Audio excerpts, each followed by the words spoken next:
Paz do Senhor a todos, pode se assentar. Eu peço a você que abra sua Bíblia no Salmo de número 117.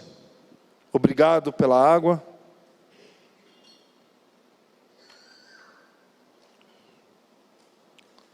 Salmo de número 117.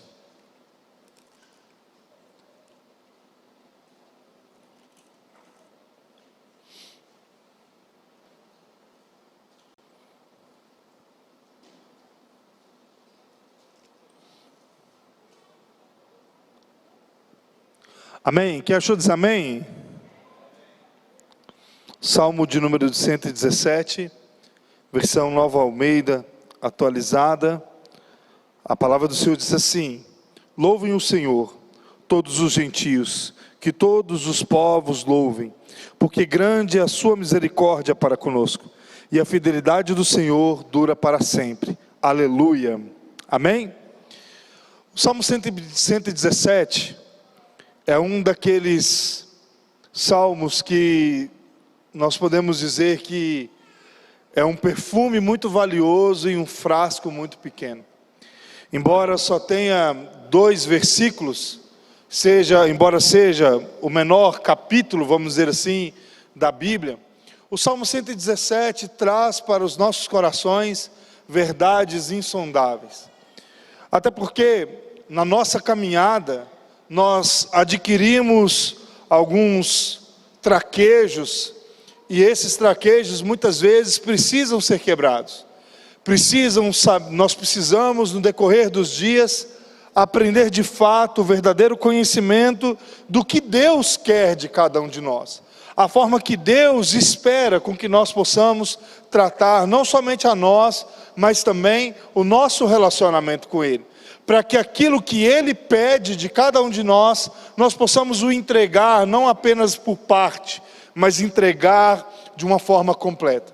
É óbvio que o Salmo 117 é escrito muitos anos antes de Jesus, mas hoje eu estou falando a um público que conhece a história de Jesus. A Bíblia nos diz que Deus amou o mundo de uma tal maneira que enviou seu único Filho, para todo aquele que nele crer não pereça, mas tenha vida eterna. Em primeiro ponto, nós vemos o amor de um pai, que entrega o seu único filho. Ele não tinha mais filhos. O seu único filho, para todo aquele que nele crer, não pereça, mas tenha vida eterna. Em segundo ponto, nós vemos a obediência de um filho, em obedecer ao pai, em cumprir o propósito do pai, obedece ao pai em tudo aquilo que ele direciona, em tudo aquilo que ele manda.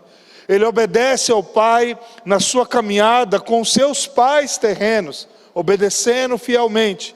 Ele obedece ao Pai na sua caminhada ministerial, ensinando, curando, libertando e dizendo às pessoas o caminho que elas deveriam andar. Ele obedece ao Pai no seu momento de maior angústia, no seu momento de maior dor, onde ele sabe daquilo que viria a acontecer. Ele ora ao Pai não pedindo a sua vontade, mas a vontade do Pai. E ele obedece à vontade do Pai até a morte de cruz. Mas por que eu estou trazendo Jesus para o meio dos salmos? Porque Jesus está aqui no meio desse Salmo 117. Porque o Antigo Testamento, de Gênesis até Malaquias, todos os capítulos, todos os livros, todos os versos, eles têm o intuito de apontar para Cristo, para aquilo que Jesus um dia fez por nós, para aquilo que nós devemos fazer para com Ele, em gratidão a tudo aquilo que Ele fez por nós. A Bíblia nos diz que o Cordeiro de Deus já havia sido imolado desde a fundação dos séculos. Ou seja, muito antes de Jesus nascer, muito antes de Deus criar a humanidade, criar o mundo, Deus já sabia que o seu único filho pereceria numa cruz por cada um de nós. E aqui nós podemos ver Deus inspirando homens a escrever a palavra que era direcionada por Ele, para que hoje, nesse dia de hoje, nos demais dias que virão, naqueles dias que passaram, todos nós pudéssemos ter direção, e nada, nem ninguém pudesse chegar diante dele e dissesse: eu não sabia, ou isso não era responsabilidade minha. Deus, por sua misericórdia, nos instrui através de livros históricos, através de poemas, através de cânticos, através de cartas, que Ele deve ser louvado a todo custo, que o louvor a Ele deve ser entoado independente de qualquer circunstância. Mas diante do Salmo 117, do que nós ouvimos acerca da obediência de Cristo, o que significa louvar a Deus de todo o coração? O que significa ser um adorador que adora ao Senhor em espírito e em verdade? O Salmo 117 é um salmo que nos traz esse cântico, que nos traz essa verdade. E ele começa nos dizendo: louvem ao Senhor todos os gentios, que todos os povos o louvem. Nesse verso de número 1, ele começa trazendo a palavra louvem. Mas o que significa essa palavra, louvar a Deus? E significa que nós devemos vir aqui e simplesmente erguer as nossas mãos, acompanhar o ministério de louvor em uma canção? Sim, isso faz parte do louvor que nós entoamos a Deus. Mas muito mais do que vir aqui, cantar 3, 5 canções, todos os cultos, nós temos um compromisso diferente nesse ato de louvor a Deus. É de fato aquilo que nós entregamos a Deus, que nós viemos aqui, o objetivo que nós viemos aqui fazer. E esse objetivo não começa às 19h30 da quarta ou às 19 horas do domingo, mas começa ao final de cada culto, quando nós entendemos que eu e você precisamos estar com o nosso coração totalmente voltado a Ele, nas nossas atitudes, na nossa caminhada, para que quando nós chegarmos aqui, nós entregarmos o nosso verdadeiro louvor a Ele. Louvar não significa somente cantar. Louvar não significa simplesmente você dizer palavras belas ao Senhor. O Senhor espera de cada um de nós atitudes, para que as nossas atitudes o louvem, para que as nossas atitudes nos levem a entoar canções sinceras a Ele, para que as nossas atitudes mostrem a Ele a gratidão dos nossos corações por aquilo que um dia Ele fez a cada um de nós.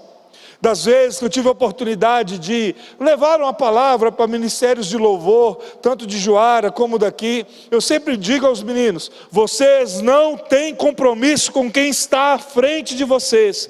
O compromisso de vocês é totalmente com o Senhor. Isso não significa que eles não devem preparar, que eles não devem ensaiar, que eles não devem se dedicar, mas significa que eles têm um compromisso em entregar a verdadeira adoração em primeiro lugar ao Senhor. É a adoração de cada um deles, cada canção que é entoada em louvor a eles, deve ser regada antes de chegar aqui no culto, em uma vida de devoção ao Senhor, a uma vida de entrega ao Senhor, e um relacionamento profundo com Deus, em oração, em busca, em sinceridade, em mostrar a Deus de fato que está aqui dentro deles, sejam as suas frustrações, sejam as suas alegrias, sejam os seus problemas, mas mostrando ao Senhor, independente da circunstância que eu esteja vivendo, o Senhor deve ser louvado em primeiro lugar com a minha vida.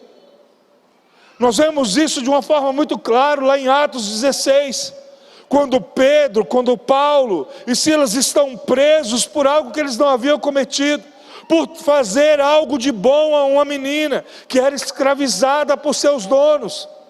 Eles são presos, açoitados, mas a palavra de Deus fala que quando eles estavam na parte baixa do calabouço, no pior dos lugares da prisão ali de Filipos, eles passam a louvar ao Senhor, e ali nós vemos que as cadeias se rompem, a prisão sente um forte terremoto, e ali as coisas começam a acontecer. Vocês acham mesmo que tudo isso só acontece pelo fato deles cantarem uma linda canção ao Senhor?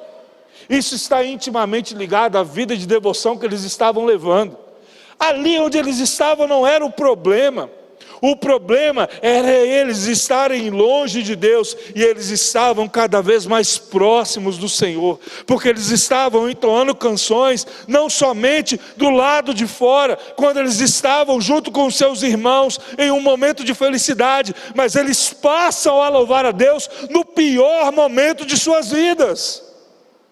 Eles colocam o seu coração na canção. Eles colocam tudo aquilo que eles prepararam no decorrer das suas viagens missionárias em uma canção. Por isso, eles louvam ao Senhor. E muito mais do que isso.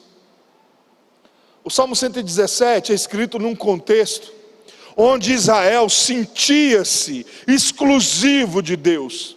Povo exclusivo de Deus. Engraçado que a Bíblia nos diz que eles não se sentiam filhos de Deus, mas eles se sentiam criaturas de Deus, como se Deus havia os escolhido, mas não os traz como filhos. E naquele momento eles não olhavam, eles olhavam para os outros povos, para os filisteus, os moabitas, os amonitas, todos aqueles que rodeavam Jerusalém, Israel. Eles olhavam para aquele povo de cima para baixo. Eles olhavam para aquele povo com um olhar de desprezo, tipo: eu sou o povo escolhido de Deus e vocês são apenas uma corja. E na verdade, o Salmo 117 vem quebrar essa barreira. O Salmo 117 vem mostrar a eles que eles deveriam fazer com que esses povos viessem a louvar a Deus. A obrigação deles não era simplesmente sentir-se povo exclusivo, mas era conduzir essa adoração a outros povos. Era mostrar a eles: olha, vocês estão aí lotados dos seus deuses, vocês estão aí com Baal, Moloque, Dagon e vários outros deuses que só levam vocês à ruína. Mas o Deus, o verdadeiro Deus de Israel, abriu o mar vermelho. Por isso nós louvamos ao Senhor, e Ele convida vocês também, todos os gentios, todos os povos, a louvarem ao Senhor. Esse louvor não era somente exclusivo a um, mas era exclusivo a todos.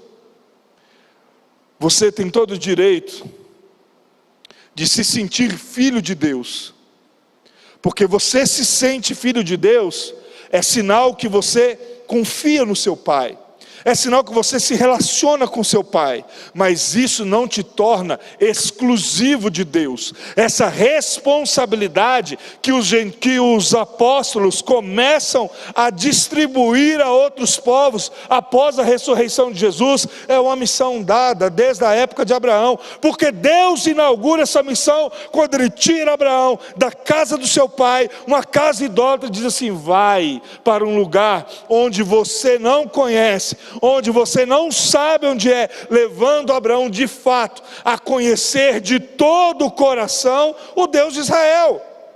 A partir daquele momento, Abraão deveria também levar essa missão a outras pessoas, adorando ao Senhor, mesmo quando Deus pede o seu próprio filho Isaque, o seu único filho, como sacrifício. A provisão de Deus chega, porque antes da provisão chegar, existia um coração que adorava a Deus, mesmo sem Deus tendo dado nada a ele. A prova disso é o que diz o verso de número 2.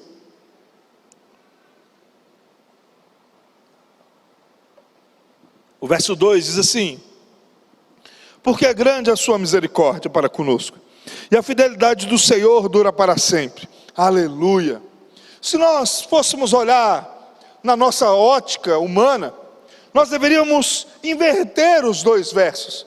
O verso 2 deveria ser 1 e o 1 deveria ser o verso 2. Nós deveríamos começar lendo o Salmo: porque grande é a misericórdia para conosco, a fidelidade do Senhor dura para sempre. Então louve ao Senhor todos os gentios. Pela ótica humana deveria ser dessa forma, mas não pela ótica de Deus. Porque Deus espera com que nós possamos reverenciá-lo através das nossas atitudes, nas nossas circunstâncias, da forma que nós estamos vivendo, nos nossos atos de amor, de compaixão, sem esperar nada em troca. Ele espera com que nós possamos entregar a Ele a nossa adoração, mesmo quando tudo nos falta, mesmo quando não existe nada. Por isso Ele começa dizendo, por isso Ele começa nos aconselhando: louvem ao Senhor. Depois ele vem trazer o porquê de nós louvarmos ao Senhor. Ou seja, não importa a circunstância, não importa quão difícil você esteja vivendo, não importa qual seja a situação que você esteja vivendo, a palavra de Deus diz para você que você deve louvar ao Senhor. E o significado disso é porque as misericórdias dele estão sobre nossas vidas. É essas misericórdias que nós não somos consumidos. Ele está nos mostrando que o nosso coração deve ser tão grato, deve demonstrar gratidão a Ele, antes de nós entendermos o porquê, que Ele pode nos trazer tudo aquilo que nós precisamos. Se é pelas misericórdias dEle que nós não somos consumidos, e é por sua fidelidade que nós permanecemos fiel em todo o tempo, porque se Ele não for fiel conosco, nós estaremos perdidos. A Bíblia nos diz, se não me engano em 2 Timóteo, que mesmo quando nós somos infiéis a Ele, Ele permanece fiel com cada um de nós. Ou seja, as misericórdias do Senhor e a fidelidade dEle está sobre as nossas vidas. Mas não deve ser por aquilo que Ele pode nos dar que nós devemos louvá-lo, mas por aquilo que Ele é. E é por isso que eu quero voltar no início da mensagem. Qual é o objetivo que você chegou aqui nessa noite? Qual é o propósito que você veio aqui nessa noite? Pastor, eu vim buscar o meu milagre. Ótimo, que Deus possa te entregar o seu milagre, que você venha ter buscado uma resposta, que essa resposta chegue ao seu coração. Mas entenda de uma forma muito clara, o melhor que você precisa já veio, Ele morreu e ressuscitou por você. Por isso, independente de qualquer coisa que venha acontecer, mesmo que você não receba nada, mesmo que você esteja na maior dificuldade, louve ao Senhor de todo o seu coração. Entregue ao Senhor tudo aquilo que você tem, tudo aquilo que você é, porque Ele um dia te entregou tudo aquilo que você precisava. Mateus capítulo 6 diz: buscar em primeiro lugar o meu reino e a minha justiça, que todas essas coisas vos serão acrescentadas. Isso significa que buscar o reino dEle, viver a vontade dEle, buscar estar com Ele, estar à frente daquilo que Ele pode nos dar, porque nós não buscamos a Deus por aquilo que Ele pode nos dar, mas por aquilo que Ele é. Ele é Senhor, Ele é Pai, Ele é dono de tudo, Ele é quem nos criou, é Ele quem nos dá a vida. Você só está aqui porque o Senhor te trouxe, você só nasceu porque um dia Deus quis, você só está respirando e com saúde porque Deus te deu essa oportunidade. Nós passamos por uma pandemia, e ela deveria ser mais um dos tantos exemplos que nos devem nos mostrar o quanto é importante louvar o Senhor. Porque tudo aquilo que nós precisamos, Ele tem a nos dar. Porque é grande a sua misericórdia para conosco. Porque não falha horas nenhuma. Porque ela sempre estará presente sobre nossas vidas. Porque é ela que nos conduz a viver segundo o seu propósito, segundo o seu querer. Por isso, meus irmãos, a vida com Deus, ela é muito mais do que uma espera por algo que pode um dia chegar, mas é uma vida certa por aquilo que um dia Ele já fez por nós, por aquilo que um dia Ele já fez e para onde Ele estará nos conduzindo todos os dias. Se coloque de pé.